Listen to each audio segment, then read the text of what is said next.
So No, but I will check it out for sure. yes, I think they have a kind of mentorship program, or at least they're helping like a startup to expand.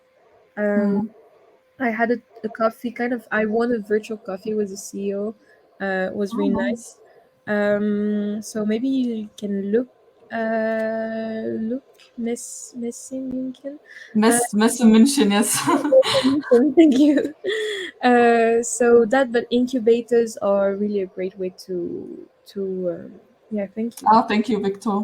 Okay, awesome. Oh, yeah, because yeah, I actually attended Bits in Brazil there, so met a lot of people, and Hmm. what I was gonna say, and those people. I mean, if you can reach the people working there on LinkedIn, they would connect you with someone for sure. Like they know a whole bunch of people, Okay. very high like caliber people, I would say. Yeah. So yeah, but incubators. Are you part of an incubator at the moment? Currently not. No. Okay. You can think about it. Yeah, there's also can be, in another country like Station F, they have a lot of international Hmm. startups, even Americans. And I'm like, how come Americans come to France to build this startup? It's like, how?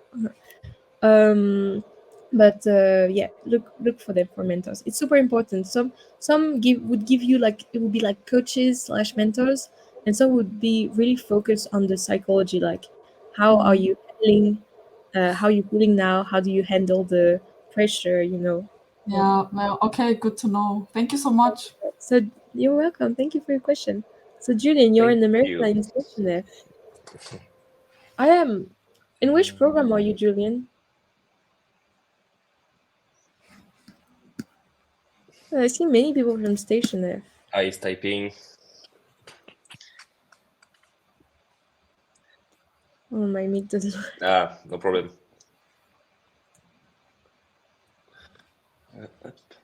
Oh, 42. Ah, cool. Nice.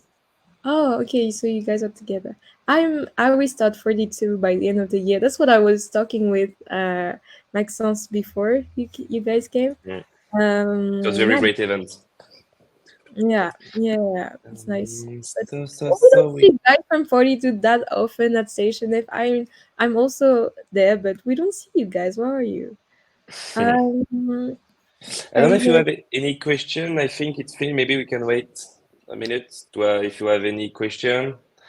Um, can you please, Agnes, send your email on the chat if someone want to discussion with you. Um, just for you guys to know, you will receive the replay of this masterclass by email today. Um, thank you, Agnes. So we don't have any question. Okay, very cool. yes, add Very cool. my on LinkedIn. Ah, yes. And your LinkedIn. And yes, and if you want to talk about anything, either it's like storytelling or something else, like incubators, or like, I mean, you guys, I think you're advanced or everything about value proposition, target. Mm. I think you already have all those. But if you need a contact, a Web2, Web3 contacts, just like, yeah, send me a message. Very cool. Thank you, Wassan. Thank you, Agnes. It was very interesting. Very good presentation. Thank you guys to be here. You can join us. Our next masterclass will be on the 29th of March. It will be about how to find the best potential customer. So it will be very great. I will send you some invitation this week. Thank you so much, everyone. Thank you, Agnes. And see you later. Yeah, thanks for inviting me. Bye. Bye. Thank you.